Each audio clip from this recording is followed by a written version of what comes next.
waxaan maqlayaa baddii baad gadateen war ma gadan war wallaahi ma gadan war runtaan isu sheeg war xanta iyo waxa xun intaan iska dayno wax fiican maahee haddii aynu sheegno inta wanaagsan oo aynu samayno waxaa ka badan inta xun oo aynu sheegno soo wasiirka sheegay xaqa u leedihiin dadka Soomaaliyeed inay ka daqaan wax allaale iyo wixii dhibaato ku ah qarannimadooda hantidooda aad iyo aad ayaan ugu faraxsanahay runtii sida rad ficliga ama reaction-ka laga bixiyay inay dadku ilaashadaan dhulkooda ma ku dheeraan doono aniga wasiir baan ahay golo wasiiraan ka tirsanahay prime minister-kii hor fadhiyo Umar Cabdirashiid Cali Sharma Arke amarkiisa aan ku saxiixay aniga heshiiska marka cawada asaga ay hor taagan heshiiskaas wixii ku saabsan iyo waxa ka qabtiin waxaan rajaynayaa ra'iisul wasaaraha asaga ka jawaabi doona waxaan hal arrin ka dhaxayaa arrintii badda oo hadda Cabdiraxmaan Shukuur ka shaqeeyay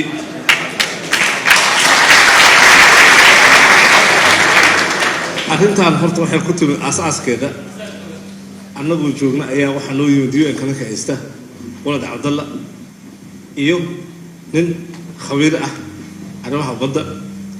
wuxuu nagu yiri warnooyo ma la socotaa bisha May 12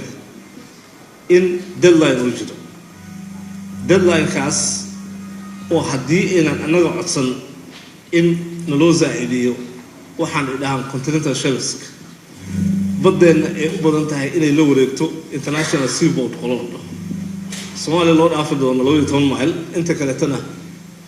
la siin doono UN-ka hay'adaas inta dowladda Soomaaliyeed ay dib uga soo codsanayso runtii arrintaas waa codsanay in la cusboonaysiiyo waxaa kale too codsanay in annaga hadda waxaan haysanaa 200 mayl oo la yiraahdo exclusive economic zone in annagu dhulkeena uu intaas dhaafo laakiin annagu weyn meesha ku dhamaado dhowka dhacay waa wax noqday inaan annaga codsano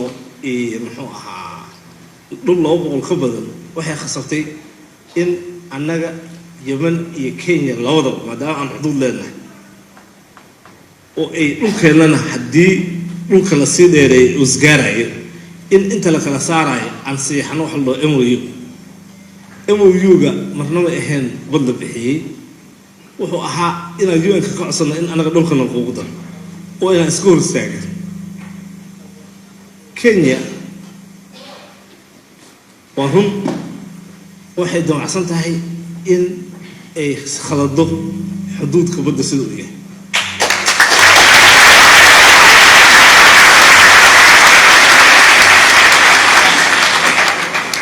Kenya waxay runtii violation ku sameysay international law sharciyan baddu waxay u go'daa hadba dhulka xuduudka soo u go'ay haddii taas raacna 90 degree ayaan u galeynaa hoos ayaga dhulkooda waxay jeexeen line toos ah dacwan ka geynay in sharcigana runtii wuxuu raacsan yahay annaga sida aan rabno waxaan idin